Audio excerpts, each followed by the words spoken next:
This is draft season, the NFL draft, just about 4 weeks away when you listen to this on your favorite podcast platforms. John Schmeelk, Tony, Pauline with you. You can, of course, find all of Tony's work on Pro Football Network. I am John Schmeelk from the Giants, so this is not a Giants podcast. It's an NFL draft podcast focusing on the process, the prospects, and everything else as we try to entertain, inform, and educate about what's going to happen in the 2023 NFL draft.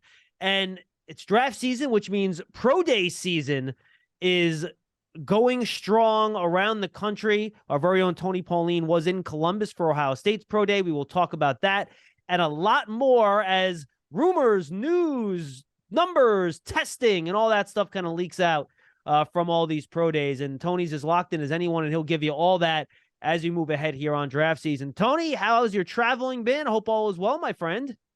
Yeah, it was good. I mean, we'll talk a little bit more about the Ohio State Pro Day when we get into those players, but it was, Pro Day started a little bit slow, and it's not like the Combine where it's one guy after guy after another, because you only had two offensive linemen working out.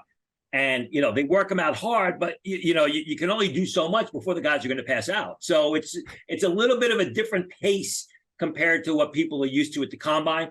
But, I mean, it was worth its weight in gold because I got so much information from watching these guys do the position. Just absolutely loved it. Yeah, and even more than watching the guys, Tony, right? I mean, all these evaluators, scouts, GMs, coaches, they're just standing there. And you can pretty much walk up to whomever you want, right?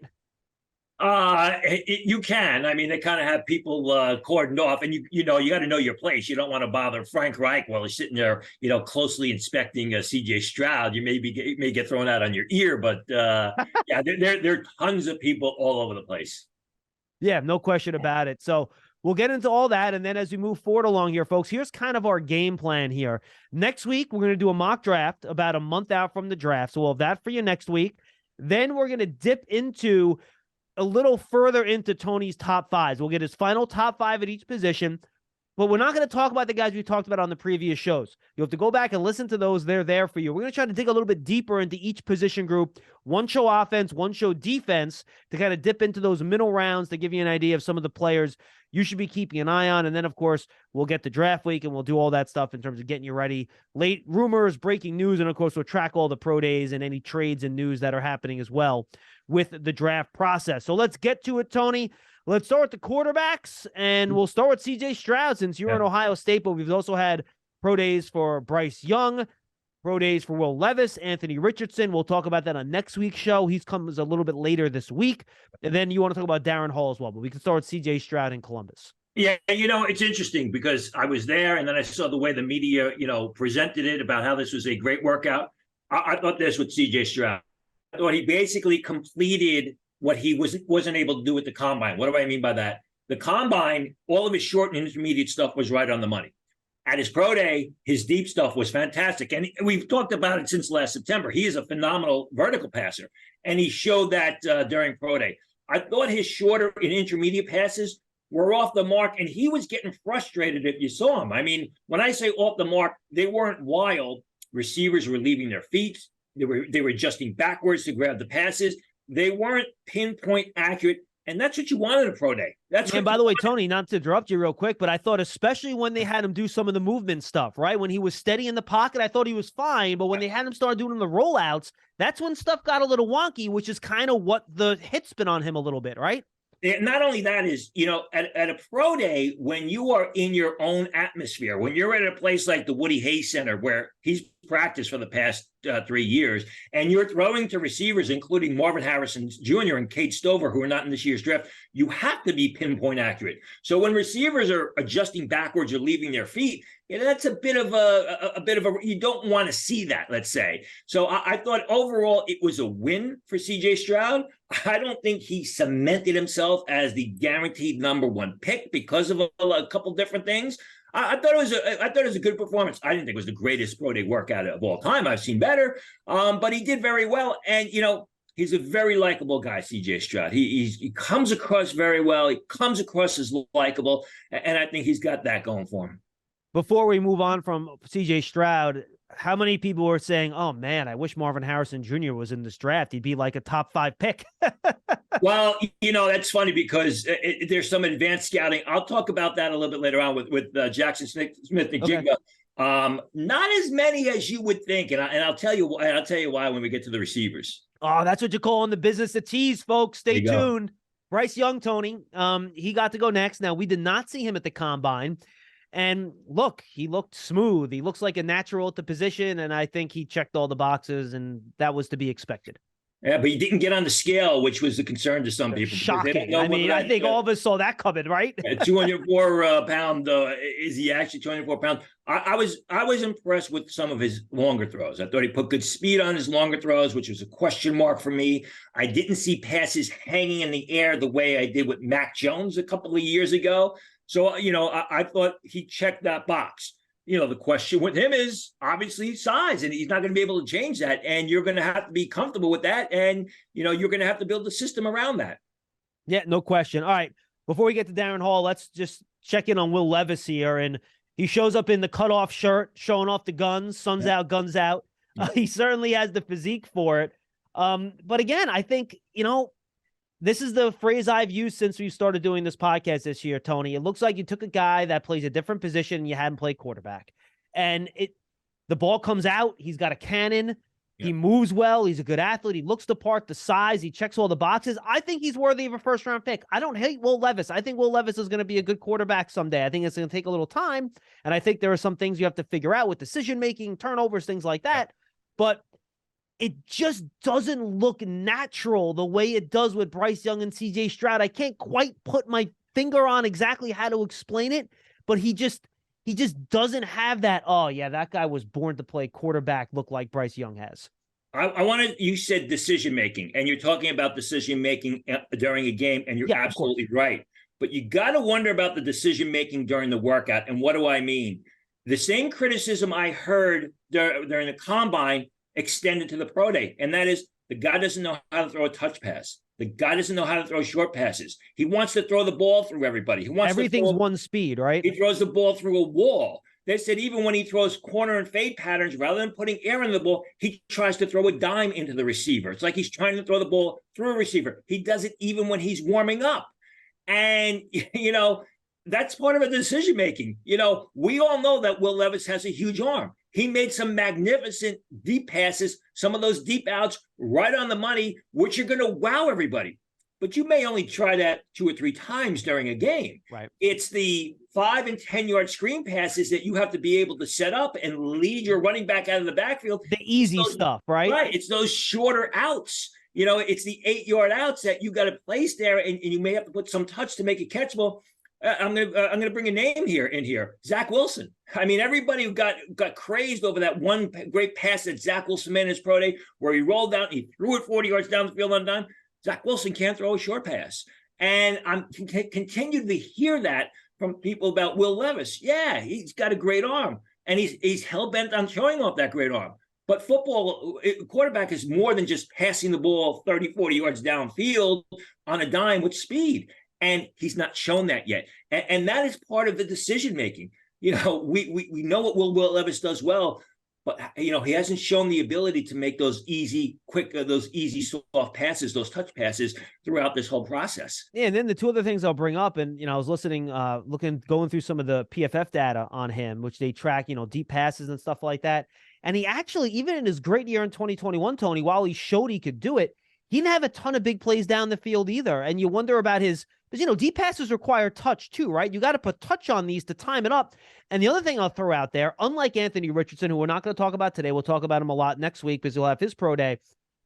He did, 13 starts, did not play a lot of football. Will Levis has played a lot of football. He's thrown a lot of passes, and there's still turnover issues. So, you talk about the progress he's made with all his snaps, how much more is there still to make at the NFL level? And I think those are things that decision makers, and now, we'll see what happens in a month, but the theme now seems to be that Will Levis is going to be the 4th guy. He's going to drop into the teens or the 20s. We'll see if that happens. I'd like to know what you're hearing on that. But I think those are the things that people are kind of asking questions about with him. Yeah, I haven't heard anything on that yet. I'll hear more as we get into April, because that's when they have the final meetings. But the fact is this, Ryan Leaf, Achilles Smith. We can go back and talk about big, strong arm quarterbacks who relied on that big, strong arm. How about Kyle Bowler, Blake Bortles? Like, go through, like Jake Locker, go through the list. You can get away with that on Saturday. You cannot get away with that on Sunday. And that goes back to your initial thought. His issues reading defenses, reading the field, seeing the defensive secondary, which a pro day or a combine workout's not going to tell you about. Yes, 100%. All right, let's go on to Darren Hall here, Tony. Darren Hall of BYU had a terrific workout. Everybody wants to talk about the C.J. Strouds, the Bryce Youngs, the Will Levises. There's a solid group of second-tier quarterbacks here. The Aiden O'Connells, the Dorian Thompson-Robinsons, and Darren Hall of BYU, who are starting to separate themselves in the sense that there may be late day 2 or early day 3 picks for a team that doesn't need a quarterback right away, may have a veteran. And Hall had a terrific workout at BYU. I mean, he threw the ball downfield with speed, which was a question. He's exceptional, rolling out and throwing the ball on the move. They had him throw his workout was a very difficult workout in the sense that they asked him to make some very difficult passes, and he was on the money with those throws. He's not a drop back quarterback. The big concerns about him are his footwork dropping into the pocket because of BYU takes everything out of the shotgun. But the thing is if he takes a snap from under center, people tell me it's going to be more of a bootleg play where he rolls outside the pocket.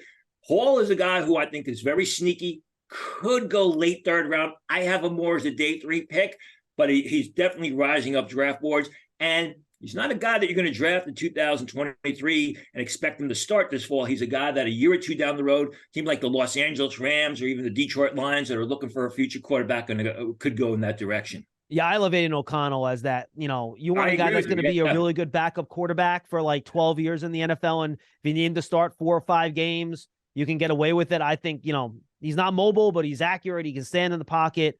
I think he's like that perfect, okay, he's going to be a backup in this league for 15 years. He's going to be really good at it. Let's go to the running backs. Roschon Johnson, Tony, a guy that we haven't talked about a ton because we've talked about his teammate Bijan Robinson a lot.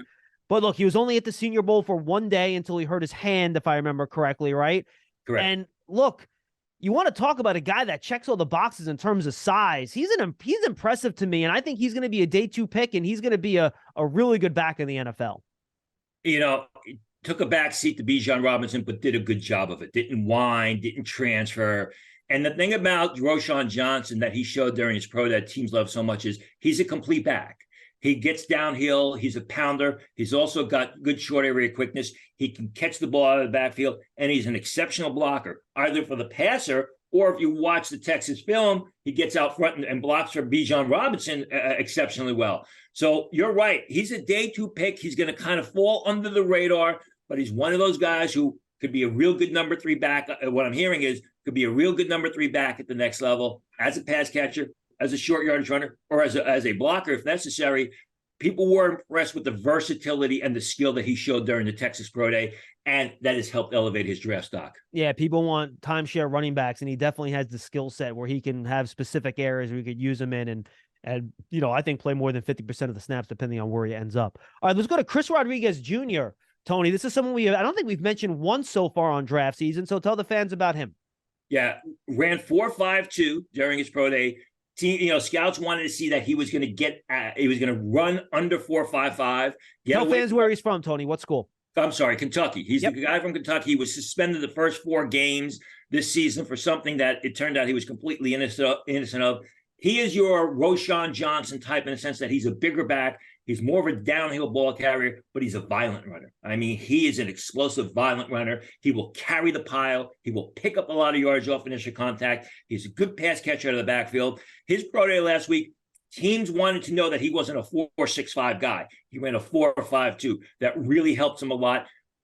I think he could slide into the late part of day 2. Teams are telling me more like 4th round. But again, if you're looking for that rotational type of guy who's an interior ball carrier, can catch the ball out of the backfield, Chris Rodriguez did it. And with his running 4.52 seconds in the 40, people say he proved that he's not just a slow-footed, heavy-footed type of ball carrier. Now, this guy's been mentioned on the podcast before. We have not talked about him a ton, but from what I can tell, looking at different evaluations, people are kind of all over the map on Sean Tucker, the running back out of Syracuse. Could go undrafted. The story with Sean Tucker is this. I don't know that he failed the medical at the combine, but there were a lot of red flags, and the combine would not allow him to work out because of the medical results. Oh, wow. Okay. He did not work out at his pro day because of this. Now he's going back to the combine recheck in Indianapolis, which happens each year. There's probably going to be about 50 guys or so who go back for the combine recheck. That's going to take place in about 10 days. If he gets the green light to continue to start football activities, he'll try and get a workout in before the draft. If he doesn't get the green light, Sean Tucker's not going to be drafted. I was not told what the injury was. It seems to me to be more of a medical condition. That's my speculation because I was not told the exact details. But I mean, we talked about Sean Tucker as potentially being a day 2 pick, early day 3 pick, early 4th round pick. The medical conditions, and I've said this time and time again whenever we talk about the combine, it's the medicals that are the most important. And we're seeing with Sean Tucker, a potential top 125 pick, who, if it's not figured out within the next couple of weeks, he's going to go undrafted.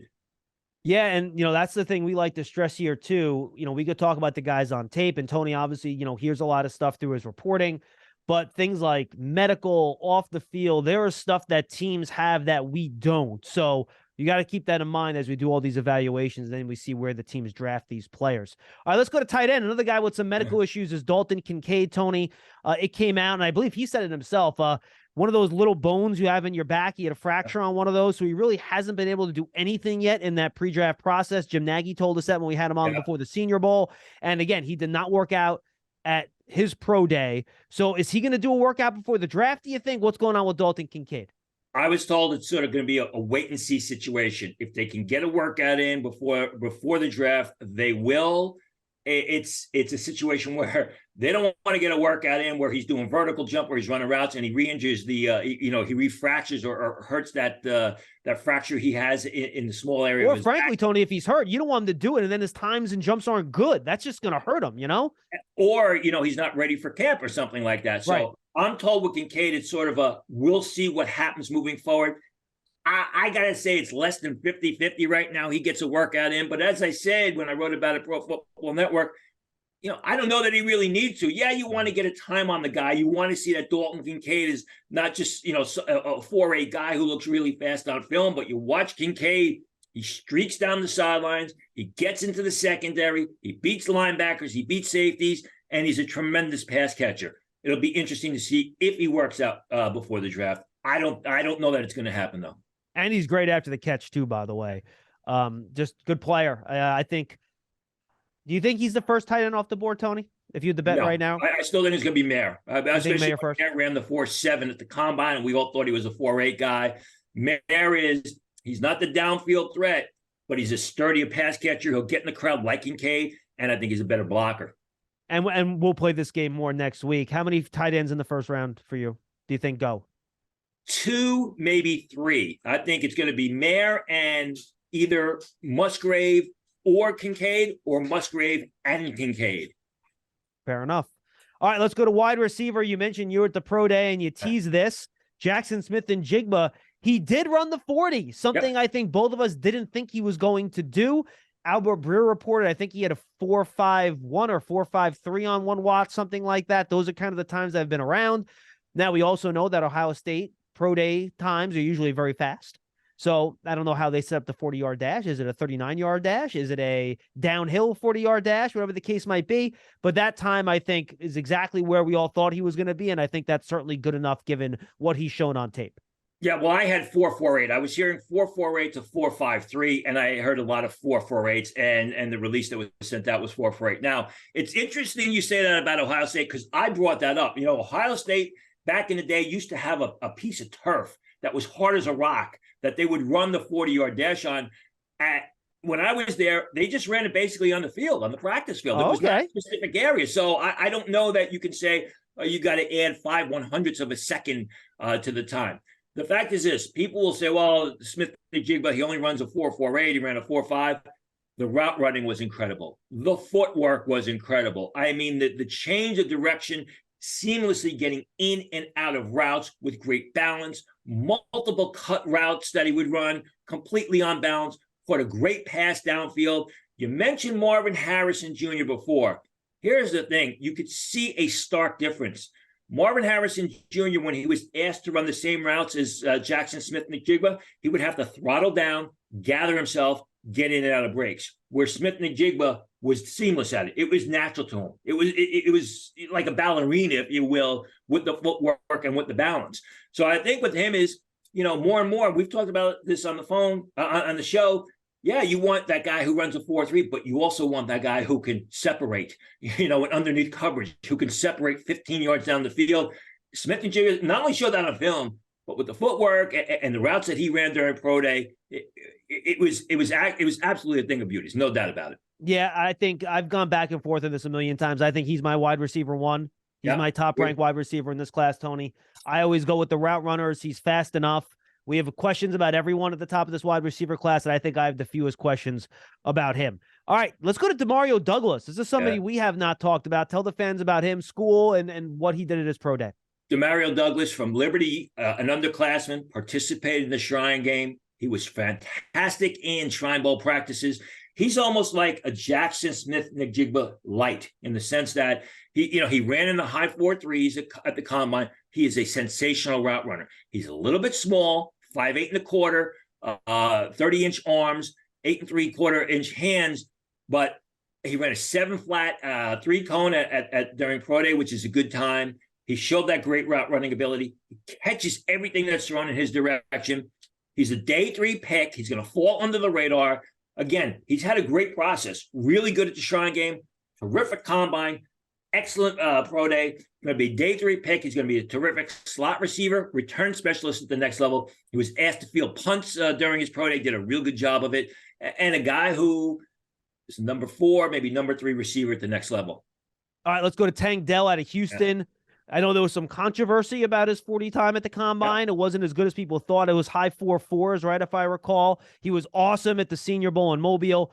How do you do at his pro day, Tone? Well, here's the thing is, he didn't run again, which I found very curious because you're right. I mean, we all thought he was going to run in the 4.3s. And then there was some talk that, okay, well, they started to watch early on him. And there was all this controversy. But he didn't run. I mean, that's what all he did was did position drills. So I guess the Tank Dell that we saw, and I'm looking at the report right now, the fastest hand time at the combine was a 4.43. I guess that's what Tank Dell is as far as 40 times concerned. Which is fine, by the way. That's a good time. Especially when you run routes like him. He's a Smith-Njigba type of route runner, as we saw at the Senior Bowl. I mean, he was beating guys off the line, and once he got a little bit of room, they couldn't cover him. I just found it very interesting. We all thought he was a 4.3 guy. Didn't run 4.3s at the combine. Doesn't run at his pro day. That to me was the most interesting thing. I don't think it hurts him.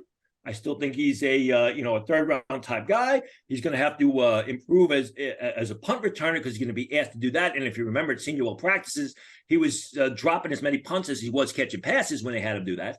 But it was interesting to me that he didn't run the 40. No question about it. All right, let's go to the offensive tackle, unless you had something else on Marvin Harrison. Harris Johnson. No. I said, do you have anything else on Marvin Harrison from your tease before? You're good? Sorry.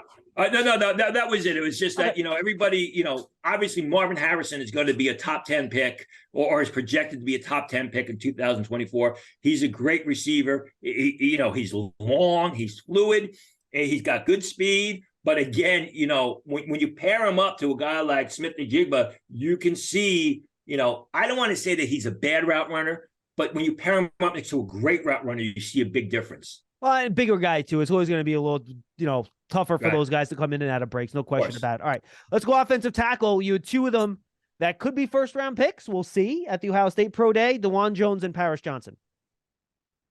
Big difference. One's moving up, the other one's moving down. Paris Johnson is moving up draft boards. I think he solidified or cemented himself as a top 10 pick at Pro Day.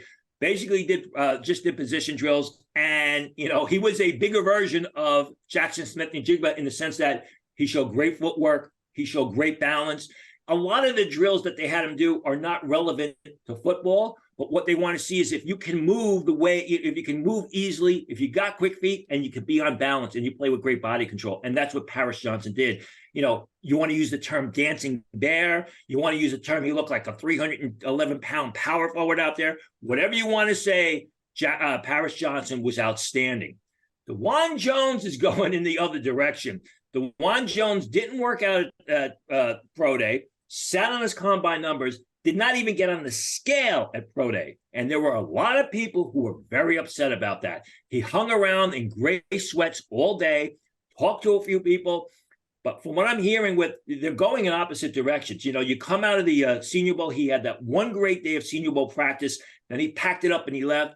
He did okay at the combine, and now he seems to be basically shutting it down before the draft, which is the worst thing that could happen. Paris Johnson, I think, has cemented himself as a top 10 pick. I think DeJuan Jones is moving down into the later part of round 2 because of what's going on since that great first day of practice at the Senior Bowl. All right, let's go out west now for a couple other offensive tackles, Tony. Braden Daniels out of Utah, and then Blake Freeland, who is the big tackle that we've talked a lot about here, especially when he was out at the Senior Bowl in Mobile. Yeah, I'm told that Daniels was put through a rigorous half-hour workout at the Utah Pro Day, could play any of the 5 positions on the offensive line. That came from someone else. I like him more as an interior guy, either a guard, maybe a center, but he looked very athletic. He moved very well. I believe he was also 307 pounds, which was more than 10 pounds heavier than his combine weight, but he still looked very, very good. He looked very athletic. He's an explosive guy. The thing with Daniels is he's just got to get stronger, and that should come, with maturity, getting into an NFL weight training program. Absolutely solidified, cemented himself as a middle-round pick, potential late day 2 pick with his pro day workout. All right, and then how about Blake Freeland? Yeah, Freeland is, I mentioned before, DeJuan Jones was moving down draft boards. Freeland's going the other way. He's heading up draft boards. He's probably going to be an early day 2 pick. Ran a short shuttle in the 4.3s, ran a 3-cone in the 7.2s, both great marks. They had him do all kinds of funky, almost defensive lineman-like drills where he was picking up tennis balls to show his bend and his flexibility. He was fluid. He was the athlete you expected him to see. Again, he's a guy who, like Daniels, has just got to get a little bit stronger, show some more power in his game. But when you see his combine numbers, when you watch the film, he's got the athleticism. He's also got excellent size, which means he's got some growth potential. So I think Freeland has really helped himself through the process, solidified his upward mobility, draft stock mobility during pro day workout. I think he's going to go earlier than people think. I don't think he's going to get past the middle of round 2. No Luke Whippler propaganda from the Ohio State Pro Day, Tony? Well, it's funny. It's Luke Whippler propaganda. I actually met his mom. She was very nice. She was a very nice one. Couple things on Whippler. Are you a member of the family now, Tony? Have you been adopted? Yeah. Well, I probably am, because I told his mother this. It's funny. If you go to NFL.com, you look at Luke Whippler's combine results, they have his 10 split as 1.83. But when you look at the, what they send out to NFL teams, his 10-yard split is actually 1.73, 1.74. And it's a 10th faster. The official time is a 10th faster than what NFL.com has been broadcasting, which is major for a guy who's supposed to be a zone blocking prospect. And as I said to people, I said, Whippler had a terrific pro day workout. The only problem is he was working out with Paris Johnson, who was phenomenal. So, you kind of, it's sort of like what I said about Marvin Harrison Jr. versus Smith-Njigba running the routes. I mean, Whippler was really good, but you wouldn't have known it only because Paris Johnson was so exceptional. All right, let's jump over to the defensive side of the ball. Our man out of Tomaway, out of Barre, out of Northwestern, Tony, and after blowing up the Senior Bowl, no one could block him. I thought he was the best defensive lineman there, and other people thought Benton was better. I would respectfully disagree with that. Yeah. He blows up the combine with a ridiculously sub-4.5 40-yard dash. And then, he sounds like Monica Seles a little bit running his drills at the pro day in Northwestern with all his grunting. But, man, and he seems like a great kid, too. He was awesome at the podium, great in interviews. Yeah. I think he has a real chance to be an end-of-first-round pick, and I wonder if some teams might like him more than Kalijah Kancey, to be quite honest with you. How could you not? I mean, how could you not? I mean, he's bigger than Kancey. He's taller than Kancey. He ran faster than Kancey. And by the way, his arms are like 3.5 inches longer than Kancey's. Everyone talks about Kancey's 40 time. Well, I mean, Adewambi ran almost 2 tenths faster. And he looks I mean, he's a big, broad shoulder guy. You talk about how good he was at the podium. I actually got to meet him at the Omni Hotel in the combine. We actually talked about track and field a lot because he was a discus thrower and a shot put thrower. And then 2 days later, I was walking through the hotel and he recognized me. So that says something about him. As far as the pro day workout, you're absolutely right. I mean, a lot of freaky things tend to happen at the end of round one in the draft. There's talk that he could end up at the end of round one in that draft with the drills that he did at pro day. He's not just a fast guy, because sometimes you get guys who are 40 fast and then they can't translate that athleticism or that movement skill into drills under the football field. He did that during pro day, and there was a real buzz about him. Again, as you said, phenomenal for all 3 days at Senior Bowl practice, blew up the combine, impressed people at pro day, continued upward swing on his draft stock. Probably not first round tape, in fairness, but I think he's really helped himself since then. Well, and it's true, because you got to remember, there's not a whole lot of talent at Northwestern. So it's very easy to concentrate and focus on a guy like that and take him out of the game. You watch him versus Ohio State, Tony. He held his own. He was good against a very good Ohio State team. I think the one thing with him is, where do you play him at the next level? Is he a 3-technique tackle? I think that's where he goes. Is he a defensive end in a 4-man front?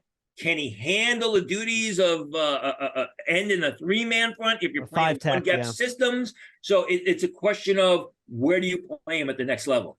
All right, let's go to another defensive lineman, Viliami Fehoko out of San Jose State. Someone else we haven't talked about. Is he brother to the Simi Fehoko who got drafted by the Cowboys a couple years ago? Do you know?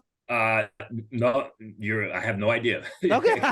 Sorry for putting you on the spot. I just figured there's not that many Fehokos out there. There you go. San Jose State, he's a guy that when you watch him on film, I mean, he plays like his hair's on fire. He never gives up. He's constantly finding ways to make plays. He's an athletic guy. Pro day workout came in at 282 pounds, which was 6 pounds heavier than his combine weight. Ran a 4.72 in the 40. Did great. Was outstanding in defensive line drills. I mean, this is a guy where, you talk about at a Bawari where the tape really doesn't match the athleticism or the production does. That's not the case with Fehoko.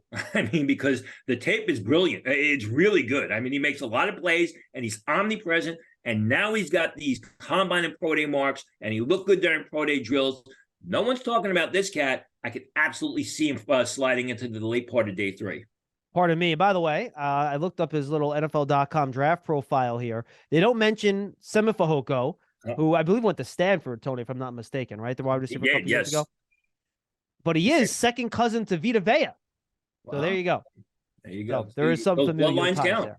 Yeah, exactly. All right, let's go to linebacker. Will McDonald, Tony. He's a guy that, again, at the Senior Bowl, he showed off his spin move. Was just a different level of athlete than all the other edge players there. He did a real good job at the combine too. What do you hear about him from the Ohio State Pro Day? Yeah, from the Iowa State Pro Day. Yeah. Iowa State. Yes. Ran in the low 4.6s, wearing a short sleeve hoodie.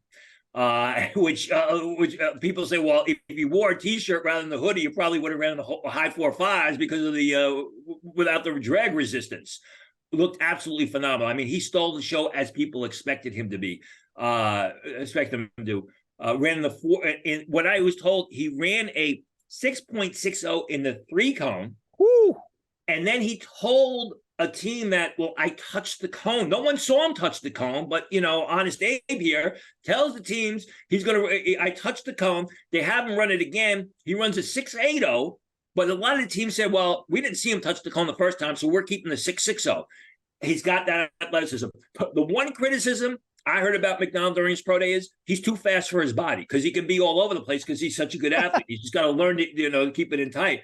I asked, what positions are they looking at McDonald for the next level? You all said 3-4 outside linebacker who you can drop off the line into coverage on occasion. So again, I don't know that he's going to go late first round. He's got that great athleticism. He didn't have a real good season in 2022. Didn't live up to expectations, but he'll be off the board within the first 12 to 15 picks of round 2. And he has a lot of production. He had, I think didn't he have back-to-back double-digit sack seasons as a sophomore and junior, if I recall correctly? That's why he entered the season, the 2022 season, as a potential first-round pick. didn't meet expectations. I think a lot of that has to do with the system at Iowa State, because they had him oftentimes coming out of a 3-point stance. He was 245 pounds at pro day. His playing weight was close. His college playing weight was closer to 235, 238. Right. So it was a struggle against some of those big offensive tackles. Yeah, I talked to him at the Senior Bowl, just standing next to him. He's very lean. He's not. Yeah, I think. Yeah, he's not a 4-3 D end. He's definitely a stand-up guy outside and kind of a designated pass rusher on third downs. I think if teams miss out on Nolan Smith in the first round, Tony, they really like that type of player. He's kind of like, the poor man's, I hate to use that expression, but the poor man's Nolan Smith. That's the type of guy you're going to get with him, I think. I think Nolan Smith is more complete. The only thing is if you miss out on Nolan Smith, you're going to miss out on him in late first round. McDonald's not going to be there late second round for you. True. Yeah. I mean, I think, we'll see. Nolan Smith might be top 15 now for all we know, but I agree. I would trust Nolan Smith dropping in coverage against the run a little bit more too than I would McDonald. I think that's fair. That's why he's a better player. All right, let's go to a couple of defensive backs. Daniel Scott out of Cal, Tony. This is someone we haven't talked about much on this program. Guy who has been, just quietly moving up draft boards. Entered the season, looked upon as like a street free agent type of prospect. Ran well. Had a good senior season. Played reasonably well at the Senior Bowl. Ran well at the combine. Had good shuttle times during his pro day. Showed a lot of ball skills in his pro day in the sense that back pedal, fluid hips. Here's a guy who was projected to be an undrafted free agent, maybe a camp invite in September.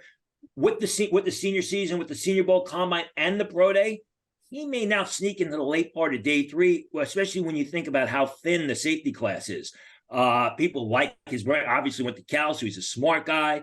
You watch the film, he doesn't have mental lapses. And again, the question with him was the athleticism. And I think he's answered a lot of those questions at the combine, at the pro day with his shuttle times. All right, finally, Anthony Johnson, cornerback out of Virginia, Tony. He was a guy who he was listed at on NFL.com as 4.62. A lot of teams had him at 4.54.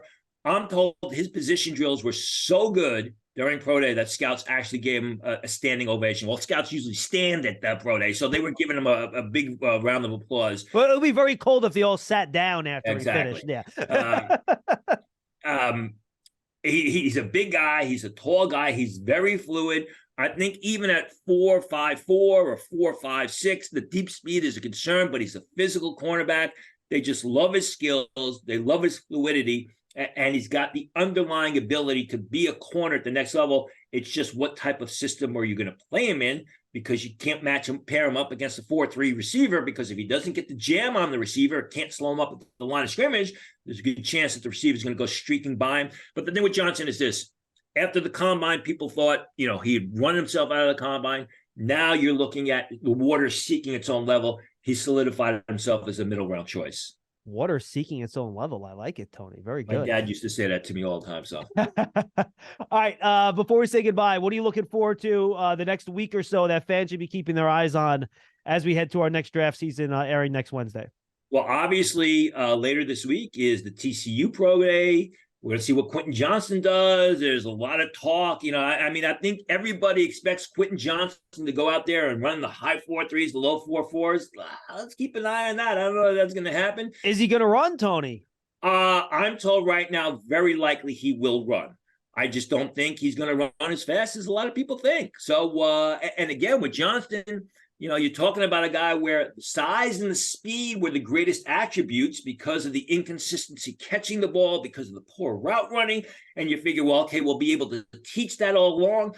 If Quentin Johnston comes out of pro day running 4.53, 4.55, now you're talking about not only, falling behind Smith and Njigba and Addison, maybe Jalen Hunt. Now maybe he's number 4 in that pecking order at the receiver position.